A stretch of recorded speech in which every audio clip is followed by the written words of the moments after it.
akan diangkat di akhir zaman dengan cara mematikan ulama. Sementara ada ulama ini, wahai saudara-saudara, pulunglah untuk dengar ilmu, rebutlah untuk dengar ilmu. Oleh itu, dengarlah Mutiara Ilmu di Mutiara FM, segalanya untukmu. Ya, Mutiara FM, segalanya untukmu. Santai Mutiara ke jam 5 petang.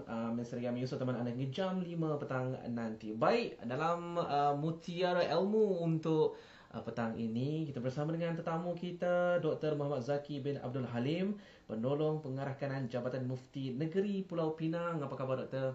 Alhamdulillah baik. Alhamdulillah baik. Baik, apapun kepada anda semua, sekarang ni boleh mendengarkan di frekuensi kami 95.7, 93.9 juga 90.9 MHz. Juga boleh menonton kami secara online di Facebook Live Mutiara FM RTM Pulau Pinang. Mungkin ada soalan-soalan ke kan. Tapi kita tak buka banyak sangat lah kan, nak sembang-sembang dengan Dr. Zaki untuk petang ni. Jadi baik Doktor, sempena dengan Maulidur Rasul yang bakal kita sambut hari Khamis ni Doktor kan. Jadi perkara yang kita nak bincangkan, perkara yang kita nak sembang pun berkenaan dengan susuk tubuh mulia Nabi Muhammad sallallahu alaihi wasallam. Jadi baik untuk petang ni Doktor, kita nak ceritakan berkenaan dengan fattabi'uni, iaitu maksud dia ikutlah aku. Jadi baik untuk mukadimah petang ni Dr. Zaki, silakan. Bismillahirrahmanirrahim. Terima kasih kepada yang bahagia di Jami. Assalamualaikum warahmatullahi taala wabarakatuh. Waalaikumsalam warahmatullahi wabarakatuh. Alhamdulillah. Alhamdulillahillazi arsala rasulahu bil huda wa dinil haq liyuzhira dini kulli walau karihal musyrikun. Asyhadu an la ilaha illallah wahdahu la syarika lah wa asyhadu anna Muhammadan abduhu wa rasuluh. Allahumma salli wa sallim ala sayyidina Muhammad wa ala alihi wa sahbihi ajma'in. Subhanaka la ilma lana illa ma 'allamtana innaka antal alimul hakim. Wa la hawla wa la quwwata illa billahil 'aliyyil 'azim. Amma ba'du fa ya ibadallah ittaqullah. Usikum wa nafsi bittaqwallah wa ta'atihi la'allakum tuflihun. Alhamdulillah, sidang pendengar yang dirahmati Allah sekalian, kita bersyukur kepada Allah Ta'ala pada tahun ini kita masih lagi diberi peluang untuk berada dalam bulan Rabiul Awal. Alhamdulillah, bulan yang diberkati, bulan yang mekar dengan sejarah Nabi SAW. Dan insya-Allah pada pertemuan kali ini kita akan bicarakan satu tajuk yang sangat penting, kerana dia ada kaitan dengan iman kita kepada Allah dan juga kepada Rasulullah sallallahu alaihi wasallam. Tajuk ni fattabi'uni, iaitu ikutlah aku. Tajuk ni sebenarnya dia berasaskan kepada satu ayat di dalam Al-Quran, iaitu surah Ali Imran ayat 31. Firman Allah Subhanahu wa taala, a'udzubillahi minasyaitonir rajim. Qul in kuntum tuhibbunallaha fattabi'uni yuhibbukumullah wa yaghfir lakum dhunubakum wallahu ghafurur rahim. Katakanlah wahai Muhammad, jika kamu mencintai Allah, ikutlah aku. Nescaya Allah Subhanahu wa taala mencintaimu dan mengampuni dosa-dosamu. Dan Allah Subhanahu wa taala Maha Pengampun lagi Maha Penyayang. Sidang pendengar yang dirahmati Allah sekalian, ayat ni kadang-kadang ada orang guna dengan cara yang salah. Sebab ayat ni juga ada orang kata boleh dikaitkan dengan ayat pengasih. Qul in kuntum tuhibbunallah, jika sekiranya kamu cinta Allah, ikut aku. Ikut aku tu dia kaitkan dengan ikut aku lah. Kadang-kadang dia nak mengorat orang perempuan apa, dia guna ayat ni. Jadi aku tu dalam konteks dia dirujuk kat diri sendiri. Diri dia. Jadi manhaj macam ni tak berapa kenal lah dari sudut konsep Al-Quran tu. Sebab Al-Quran ni kadang-kadang orang guna ayat tak betul pun jadi. Dan sifat mukjizat Al-Quran tu sendiri Allah Ta'ala mengizinkan. Tapi kalau kita guna dengan cara yang salah, maka salahlah dan berdosalah kita di sisi Allah Ta'ala. Sebab tu kita kena faham ayat ni sebenarnya ayat yang Allah Subhanahu wa Ta'ala turunkan kepada Nabi. Ada kisahnya, ada asbabun nuzulnya. Kisah ni berlaku kepada Nabi SAW, sebagaimana diriwayatkan oleh Ibnu Munzir dari Hasan, bahwasanya Nabi pernah mengajak Ka'ab bin Ashraf dan juga pengikutnya, yakni daripada kelompok Yahudi. Mereka ni sebenarnya ahli kitab. mereka percaya kepada Allah Subhanahu Wa Taala, tapi mereka tak rela waktu Nabi SAW ajak mereka kepada Islam. Dia berkata kami hanya cintakan Allah Ta'ala. Kami hanya cintakan Allah Ta'ala. Jadi mereka seolah-olahnya menolak Nabi SAW, tak mahu ikut Nabi, sebab mereka kata kami dah ada Nabi-Nabi yang terdahulu, kan? Jadi mereka nak ikut Nabi yang terdahulu. Dan dengan sebab penolakan itu, Allah Subhanahu Wa Ta'ala telah turunkan ayat ni kepada Nabi SAW. Jadi ayat ni Allah Ta'ala suruh Nabi sebut, Qul, katakan olehmu wahai Muhammad, in kuntum tuhibbunallah, jika kamu betul-betul mencintai Allah. Sebagaimana Ka'ab bin Ashraf kata tadi, kami ini ikut Allah, kami cinta pada Allah Subhanahu Wa Ta'ala. Jadi Allah Ta'ala membuktikan kalau betul kamu mencintai aku, maka ikutlah Nabi. Maka Allah Ta'ala suruh Nabi bagi tahu kepada mereka, wahyu itu turun pada Nabi, ikutlah aku. Ikut aku ni maknanya ikut Nabi SAW. Kalau ikut aku, barulah yuhibbukumullah, barulah kamu akan dikasihi Allah. Tapi kalau kamu buat apa yang kamu sangka sebelum ni, kan, yang kamu nak ikut Allah Ta'ala tanpa ikut Rasul, maka Allah Ta'ala tak terima pengakuan kamu itu. Walaupun ikut Allah tu memanglah dah dikira benar dah, tapi Allah Ta'ala meletakkan syarat. Nabi dah diutuskan oleh Allah Subhanahu Wa Ta'ala. Jadi kalau kamu betul-betul mengakui kamu ni mencintai aku, kata Allah, maka ikutlah Nabi yang telah aku utuskan ni. Jadi daripada ayat ni juga tuan-tuan sidang jemaah dirahmati Allah sekalian, begitu juga DJ Amin, kalau ada sekarang ni ada pahaman-pahaman yang tak mau ikut Nabi lah. Dia berkata Nabi ni manusia biasa, jadi kita nak ikut Al-Quran lah, tak mau ikut hadis-hadis Nabi, sebab hadis-hadis Nabi ni diragui, sebab ada orang yang riwayat dan mungkin betul mungkin tak betul, kan. Sedangkan dalam Quran Allah Ta'ala sendiri telah menjamin kebenaran, dan Allah sendiri juga menjamin adanya golongan-golongan yang akan menjaga Al-Quran itu dan menjaga sunnah-sunnah Nabi SAW untuk diikuti. Nah, sebagaimana dalam Quran Allah Subhanahu Wa Ta'ala kata al-ulama warasatul anbiya. Ulama-ulama ini adalah pewaris kepada Nabi. So maknanya Allah Ta'ala mengiktiraf para sahabat, para tabi'in, tabi'in dan orang-orang yang mengikuti mereka, yang ada sifat-sifat kenabian pada diri mereka, yang membawa sunnah Nabi dalam kehidupan mereka dan menghidupkan Al-Quran dalam akhlak kehidupan mereka. Mereka inilah yang kita kena ikut. Sebab kalau kita nak ikut Nabi SAW terus, Nabi dah tak ada. Jadi macam mana kita nak ikut Nabi ni? Maka ikut Nabi ialah ikut orang yang telah mengikut. Maknanya sebab tu ada istilah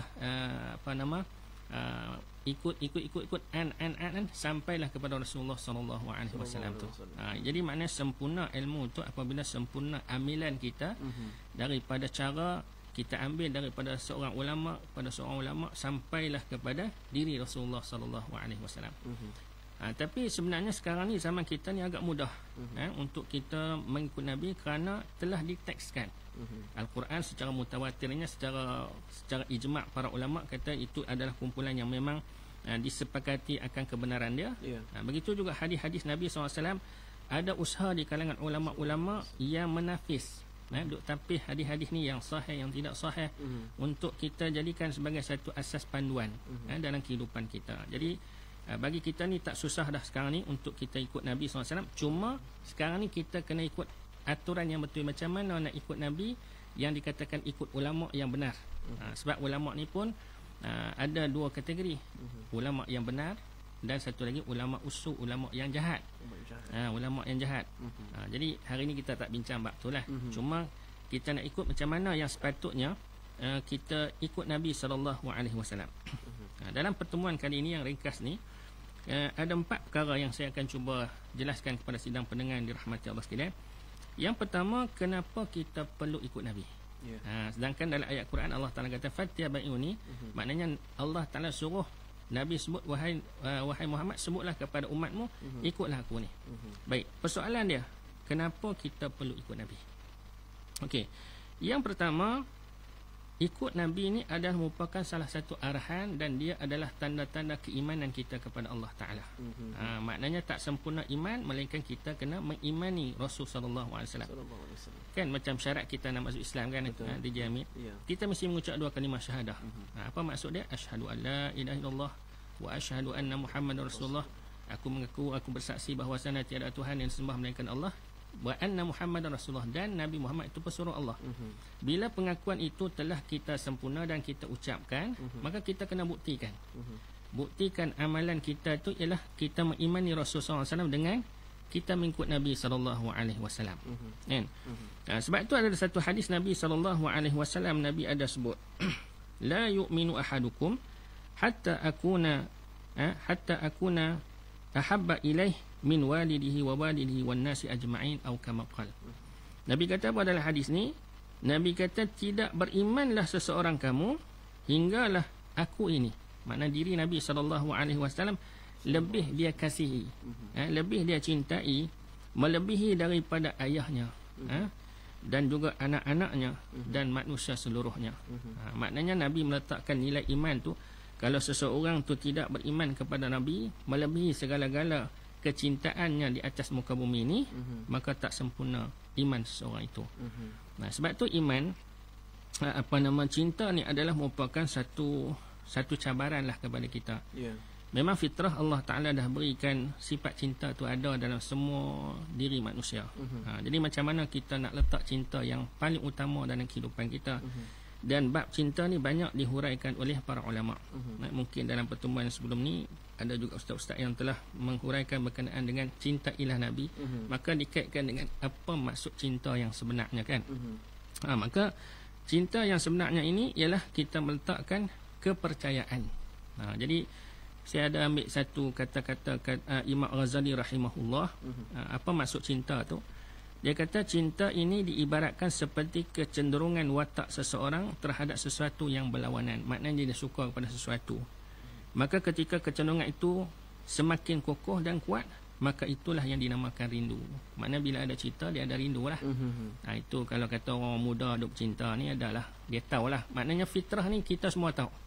Cuma sekarang ni kita nak letak kepada siapa. Dan bila cinta itu betul-betul kita letakkan ataupun perasaan tu kita layan, maka kita akan ada rasa rindu, dan lepas kerinduan itu adanya pengorbanan dan pengorbanan yang akan kita lakukan. Sebab itulah ada ungkapan-ungkapan orang katakan lautan api sanggup ku renangi, kan. Pasal apa? Kerana semangat cinta tu nak berkorban apa saja, tak kira apa pun, kan. Yang penting ku cinta kat hang. Nyawa pun sanggup jadi taruhan. Nyawa pun sanggup jadi taruhan. Kan kalau tidak ada dah cerita Laila wa Majnun, kan. Macam mana cerita tu yang begitu asyik cinta mereka sampai tak peduli siapa. Depa-depa ya.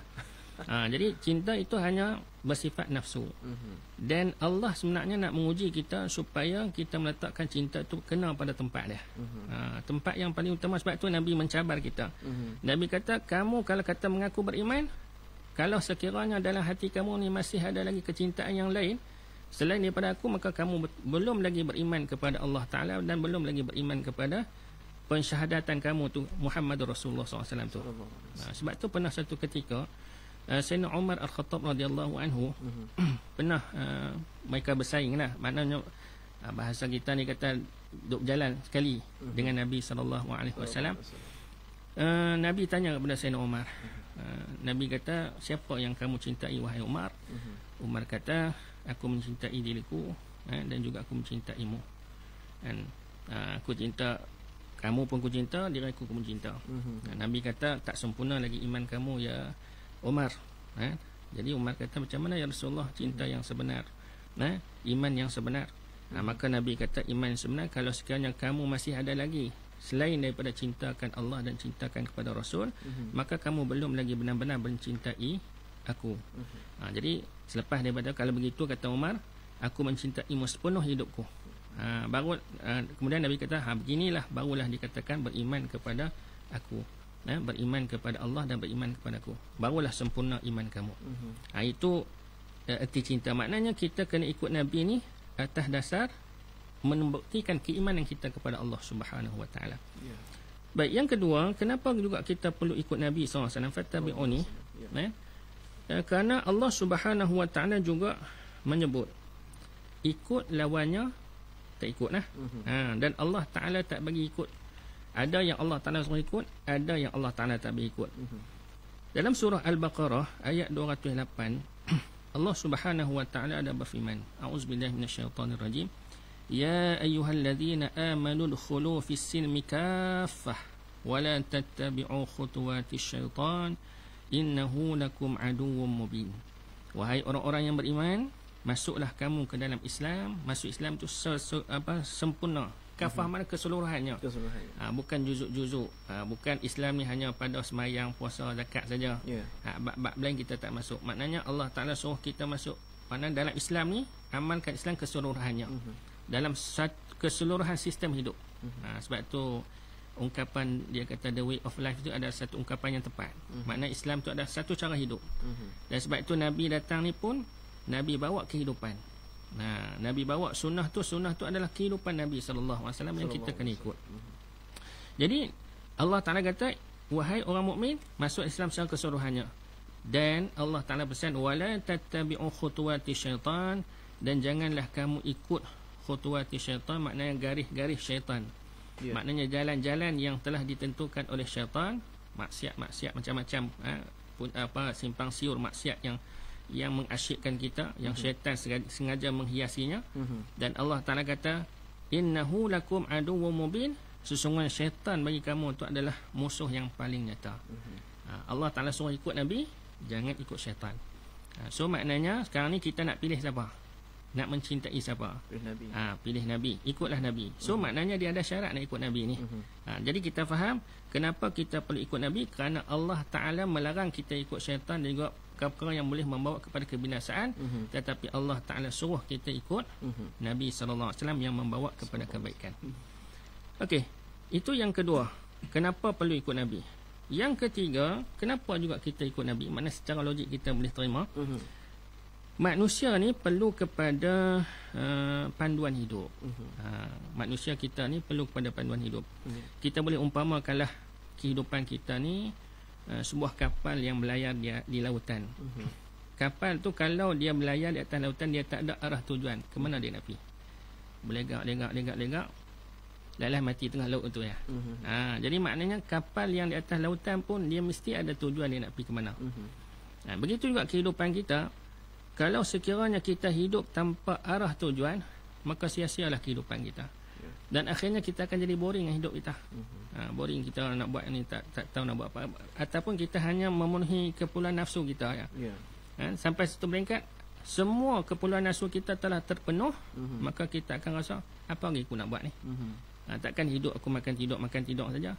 Sebab tu ramai sampai ke peringkat usia yang tua disebabkan dia tak tahu apa matlamat hidup dia yang jelas, maka akhirnya dia akan buang masa macam tu saja. Dia rasa macam hidup tak berharga lah. Sebab tu juga ada orang yang bila mana tujuan hidup tak jelas, apabila dia kecewa dengan sesuatu perkara, sanggup dia bunuh diri sebab dia tak tahu lepas tu nak pergi ke mana. Itu memang fitrah manusia, yang mana manusia perlukan pedoman hidup. Maka sebab tu Allah Subhanahu Wa Taala utuskan Nabi sebagai pengemudi kepada kita. Sebab tu kata fattabi'un, mai ikut aku. Jom aku nak bawa kepada satu matlamat yang jelas. Kehidupan yang bahagia di dunia dan kehidupan yang bahagia dan selamat serta berjaya di akhirat. Itu persoalan yang pertama. Kenapa kita perlu ikut Nabi SAW? Baik, yang kedua, bagaimana kita nak ikut Nabi? Persoalan yang kedua, bagaimana pula kita nak ikut Nabi SAW? Baik, apa perkara yang perlu kita ikut Nabi SAW? Yang pertama sekali, kalau kita nak ikut Nabi ni ialah akhlak Nabi SAW lah. Akhlak tu apa dia? Akhlak tu ialah cara hidup, perilaku Nabi SAW. Kenapa kita perlu ikut perilaku Nabi SAW ni? Apa akibat kalau kita tak ikut perilaku Nabi SAW ni? Jadi kita boleh tengok diri kita sendiri. Selama ni kalau kita tak ada arah panduan yang jelas, kita ikut cara sendiri, life kita sendiri, apa yang kita ingin kita nak buat. Biasanya apa kesudahan yang kita dapat? Kalau ambil sendirilah, kalau tak ada tujuan, tak ada panduan, kita buat ikut kita suka, akhirnya apa yang kita temui dalam hidup kita? Rasa macam buntu satu, sia-sia satu.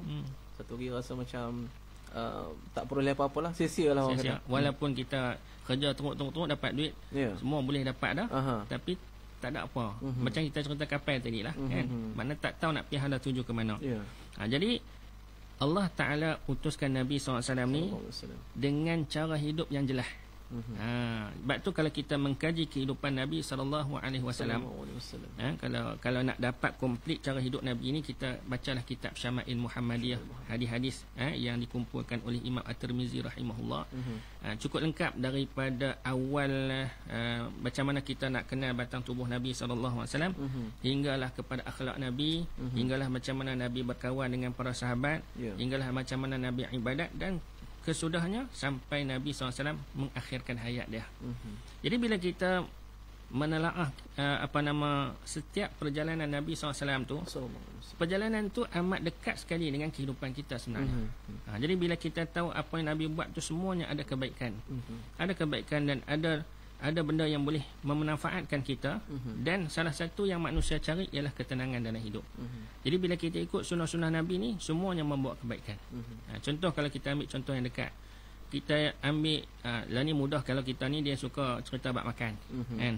Kadang-kadang dalam Facebook pun suka duk up bab makan lah, resepi lah apa lah. Tambah pula masa PKP ni tak tahu nak buat kerja apa, kerja makan kan. Dia banyak cerita bab makan. Tapi kalau kita ikut nafsu makan kita, makan ikut dan akhirnya jadi apa? Sakit. Macam-macam penyakit. 3 serangkai mai. Kan? Tapi kalau ikut sunnah Nabi SAW, Nabi telah atuk makan makanan-makanan yang membawa kepada kebaikan dan menjamin kesihatan yang baik. Sebab tu orang kata makanan sunnah. Makanan sunnah Nabi SAW. Diawali dengan makan buah-buahan, barulah makan benda-benda yang lain. Kemudian makan pula waktu lapar baru makan, sebelum berhenti, sebelum kenyang. Itu antara sunnah makan. Dan ada kebaikan dia. Bila kita tahu matlamat dia, apa dia punya manfaat, kita buat pun dengan rasa senang hati. Itu kelebihan antara salah satu sunnah-sunnah lah yang kita ikut Nabi SAW tu, contoh makan. Begitu juga dalam contoh berpakaian. Kadang-kadang orang kata kalau kita ikut contoh Nabi ni, kita kena pakai jubah, kita kena pakai sorban. Ada pula orang yang pandang sini, dia kata ya itu budaya Arab. Serban apa semua tu, tu budaya Arab. Betul juga kalau kita dengar macam tu kan, dakwaan mereka tu. Tapi pakaian-pakaian Nabi ni, walaupun Nabi tak suruhlah kita pakai jubah, kan, pakaian-pakaian tu bersifat bersifat budaya tempat tu. Tapi kenapa Allah Ta'ala pilih Nabi di kalangan orang Arab? Tentu ada sebab, kan? Dan Allah Ta'ala sendiri pun telah menjelaskan dalam Quran kenapa orang Arab, kenapa bangsa Arab, kenapa bahasa Arab pun Allah Ta'ala pilih sebagai bahasa Quran. Sebab dia ada keunikan. Dan Nabi SAW pun, walaupun Nabi taklah suruh kita duk setia bacaan pakai jubah macam orang Arab kan, tapi Nabi menggalakkan untuk kita berpakaian dengan warna yang tertentu, dengan pakaian tertentu, menutup aurat yang sempurna. Dan ini semua memberi kebaikan kepada kita. Dan budaya Arab itu sendiri, budaya Arab yang betul-betul lah. Sebab sekarang ni Arab pun dah campur macam-macam, Barat pun dah ada kan. Yang betul tu, maka kita akan dapat kebaikan yang banyak daripada apa yang Allah Ta'ala pilih di kalangan bangsa yang terpilih, di kalangan orang Arab, iaitu bangsa Quraisy itu sendiri. Jadi kalau kita ikut tu, dapat pahala tak? Dapatlah. Sebab Nabi, bila Allah Ta'ala kata apa yang Nabi buat ni, maka itu adalah satu yang disukai oleh Allah. Jadi bila apa yang Allah Ta'ala suka, maka dia jadi satu ibadah. Ada yang ibadah tu sunat, ada yang ibadah tu bersifat fardu ataupun wajib. Jadi pakaian-pakaian ni adalah bersifat sunat dalam bentuk macam mana kita nak pakai, tapi wajib menutup aurat. Itu salah satu perkara yang menjadi amalan sunnah yang kita perlu ikut. Baik, tapi dalam banyak-banyak amalan sunnah Nabi SAW ni, ada juga amalan-amalan sunnah yang tak boleh kita ikut. Ada juga. Sebab tu dalam kita nak mengaji sunnah ataupun kita nak mengaji hadis-hadis Nabi SAW ni, kita kena berguru lah juga. Sebab kadang-kadang masyarakat sekarang ni, dia advance, dia tak mau jumpa guru, tapi dia nak baca sendiri. Kan, dia kata tak nak pergi jumpa guru, payahlah. Dan ni banyaklah kita bahan-bahan boleh kita dapat internet ada, lagi senang. Dia kata nak tentu sah tak sah kan, sahih tak sahih ke hadis ni, ada laman web sunnah.com contohnya. Cari kat situ, dia boleh tentu sahih tak sahih. Kan? Tapi hadis-hadis ni tak boleh kita faham dengan cara sendiri. Kita kena ada guru yang tolong memperjelaskan kepada kita, mentafsirkan kepada kita apa maksud hadis tu. Dan boleh tak hadis ni kita amalkan, dan boleh hadis-hadis ni tertentu kita tak boleh amalkan. Sebab tu dalam bab hadis-hadis khusus ataupun hadis-hadis yang tak boleh kita amalkan ni, ada seorang ulama, Imam Sa'ad An-Nasyaiburi, di dalam kitab Syarah Al-Mustafa, dia kata ada 60 sunnah-sunnah Nabi yang tak boleh kita ikut. Kemudian Imam Nawawi pula dalam kitab Syarah Al-Bukhari dia kata ada 120 hadis yang tak boleh kita ikut. Hadis-hadis ini disebut sebagai hadis khususiat Ar-Rasul. Khususiatul Rasul. Hadis-hadis hanya khusus kepada Nabi SAW saja. Jadi sebab tu tak semua amalan-amalan sunnah yang kita perlu ikut, kerana ada amalan-amalan sunnah yang hanya khusus kepada Nabi SAW sahaja. Ada setengah ulama kata ada 1,000, ada setengah kata sampai 60,000, ada juga yang kata 3,000. Yang ni semua kita nak kena berguru betul-betul lah dalam bab-bab hadis ni, untuk kita nak memahami. Kalau sekiranya kita menjadikan hadis-hadis Nabi sebagai teks untuk kita jadikan panduan untuk kita ikut sunnah-sunnah Nabi SAW tu. Baik. Kemudian yang ketiga, poin yang ketiga, apa yang kita akan dapat apabila kita ikut Nabi? Persoalannya, kita dapat apa? Yang kita, Allah Ta'ala suruh kita ikut Nabi ni. Kalau kita refer balik kepada ayat yang kita bacakan tadi dalam surah Ali Imran ayat 31, qul in kuntum tuhibbunallaha fattabi'uni yuhibbukumullah wa yaghfir lakum dhunubakum wallahu ghafurur rahim. Dalam ayat tu ada dua jaminan Allah Ta'ala. Yang pertama, yuhibbukumullah, kamu akan dikasihi oleh Allah Subhanahu Wa Ta'ala. Baru Allah Ta'ala kasih. Maksud bila Allah Ta'ala kasih itu Allah Ta'ala redha lah. Dan redha Allah ni adalah satu anugerah yang paling besar. Yang Allah Subhanahu Wa Ta'ala berikan kepada orang-orang yang hanya Allah Ta'ala pilih. Sebab tu kalau kita cerita tentang nikmat lah, nikmat dalam hidup ni kita ada antaranya selalu orang kata nikmat yang paling ringan. Nikmat yang paling ringan. Kalau Amin, saya tanya Amin, apa nikmat yang paling ringan lah? Nikmat paling ringan. Nikmat paling rendah lah. Nikmat paling rendah. Dalam nikmat tu ada nikmat paling tinggi, ada nikmat yang paling rendah. Nikmat paling rendah agak-agak apa dia? Nikmat paling rendah saya duk fikir tangan tinggi, bernafas tinggi, makan. Apa yang paling rendah? Dok rasa macam semua penting, semua tinggi je. Nikmat yang paling rendah tu ialah nikmat harta. Tu paling rendah paling sekali. rendah sekali. Tapi yang tu orang paling cari. Paling nampak tinggi betul. Paling rendah tu ialah harta. Dan nikmat yang paling tinggi kesihatan. Kalau kata kita tak sihat, duit banyak pun tak jadi. Jadi nikmat yang paling tinggi itu ialah kesihatan.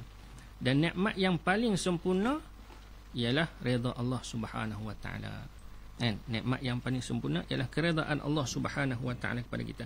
So maknanya kalau kata kita tak dapat redha Allah, walaupun kita rasa macam kita dah ada nikmat-nikmat yang kita dapat, tapi hakikatnya kita tak dapat kesempurnaan dalam kehidupan kita. So redha Allah tu adalah kesempurnaan dan juga nikmat yang paling sempurna. Sebab tu yuhibbukumullah, bila Allah Ta'ala kasih ni makna Allah Ta'ala dah redha kepada kita. Yang kedua jaminan Allah Ta'ala kepada kita, wa yaghfir lakum dzunubakum. Allah Ta'ala akan memberi keampunan kepada kamu. Maksudnya apa keampunan ni? Kenapa Allah Ta'ala menawarkan keampunan kepada kita ni? Sebab kalau betul-betul kita lihat diri kita ni, memang kita tak lepas daripada salah dan silap. Memang kita ni terdedah kepada salah dan silap dalam kehidupan kita. Tak dapat lari lah. Kalau siapa kata saya tak buat salah, mohong. Memang kita ni akan terdedah kepada salah dan silap. Dan banyak perkara-perkara yang kita buat salah. Sama ada kepada Allah Subhanahu Wa Ta'ala dan juga kepada manusia. Jadi bila kita dah ikut Nabi SAW ni, insya-Allah dah kita ikut sunnah-sunnah Nabi SAW, adalah panduan-panduan yang membetuli keredaan Allah Subhanahu Wa Ta'ala tu. Dan kita juga boleh orang kata apa, menyempurnakan fitrah manusia yang lain. Jadi bila ada sunnah yang baik dalam kehidupan kita, sebab Nabi SAW ni dia tunjuk pada kita cara Nabi bersahabat dan sebagainya, akan menimbulkan keredaan orang lain pula kepada kita. Sebab tu Nabi ajak macam mana cara nak bercakap, macam mana cara nak bergaul, dan sebagainya dalam kehidupan Nabi. Maka itu semua akan menjamin kebaikan kepada kita. Dan di situlah mulanya kita akan mendapat keampunan daripada Allah Subhanahu Wa Ta'ala. Baik. Dan yang paling sempurna ialah bila mana kita mengikuti Nabi SAW dengan aturan-aturan yang benar, kita akan mendapat syurga Allah Subhanahu wa taala yang kekal abadi. Baik. So, persoalan yang terakhir, bilakah kita perlu ikut Nabi SAW? Ya. Bukan ikut hanya ada hari-hari, hari sambutan Maulid Rasul barulah kita mula nak semarakkan cinta Nabi SAW. Tak kena lah. Sebab cinta Nabi ataupun kita perlu ikut Nabi ni dalam keseluruhan kehidupan kita. Mula daripada bangkit tidur sampai tidur dan sampai mati. Sebab tu Nabi dah ajak komplit dah dengan cara macam mana kita nak letakkan diri kita pada kedudukan yang mulia di sisi Allah Ta'ala dan mulia di sisi para manusia. Jadi sebab itu bila yang sepatutnya kita ikut Nabi ialah pada semua keadaan kehidupan kita. Yang kita perlu ikut Nabi SAW. So itu antara 4 perkara lah. Kalau kita bincangkan tentang tuhibbuna fattabi'uni, ada 4 persoalan yang kita cuba huraikan. Pertama, kenapa kita perlu ikut Nabi SAW? Ikut Nabi ini kerana dia adalah salah satu tanda pelambangan keimanan kita kepada Allah Subhanahu wa taala. Yang kedua, bagaimana kita nak ikut Nabi? Ikut Nabi ni dengan cara kita mempelajari sunnah-sunnah Nabi SAW. Dan benda ni kita kena berguru lah. Barulah kita dapat ilmu yang sahih, ilmu yang benar daripada sumber-sumbernya yang benar juga. Yang ketiga, apa yang kita akan dapat dengan kita ikut Nabi SAW. Jadi daripada jaminan Allah Ta'ala tadi ialah keredaan Allah Subhanahu wa taala, keampunan Allah Subhanahu wa taala dan syurga Allah Subhanahu wa taala kepada kita di akhirat apabila kita lakukan sesuatu tu dengan sempurna. Dan bilakah perlu kita ikut Nabi SAW ni? Dalam semua keadaan kehidupan kita, bermula daripada kita bangun tidur hinggalah kita tidur semula, dan insya-Allah kita akan dapat kebaikan daripada Allah Subhanahu wa taala.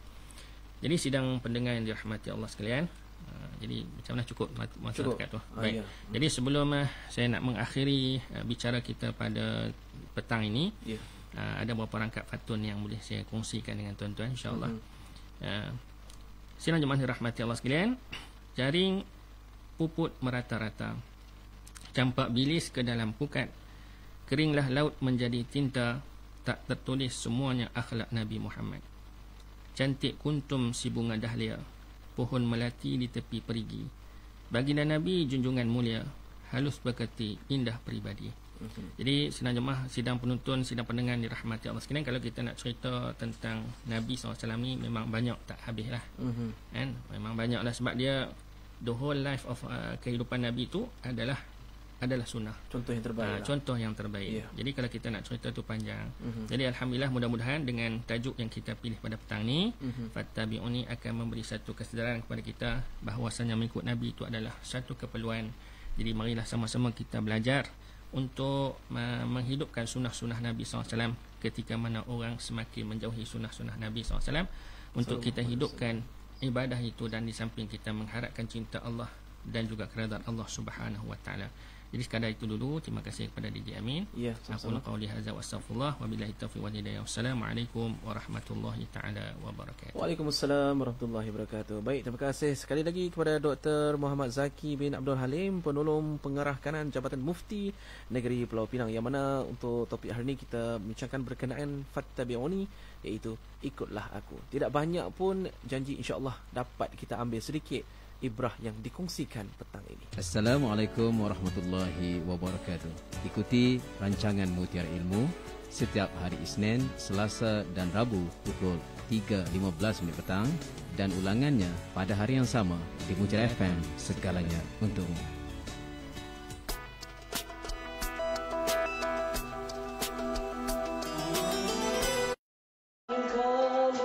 Okay, hai, Assalamualaikum. Itu dah Mutiara Ilmu bersama dengan Dr. Muhammad Zaki bin Abdul Halim, Jabatan Mufti Negeri Pulau Pinang. Jadi insya-Allah esok kita ada lagi Selasa bersama dengan Ustaz Khairul Aman bin Bistaman. Topik yang kita nak cerita berkenaan dengan meneladani akhlak Rasulullah sallallahu alaihi wasallam. Terima kasih lagi, Doktor. Assalamualaikum.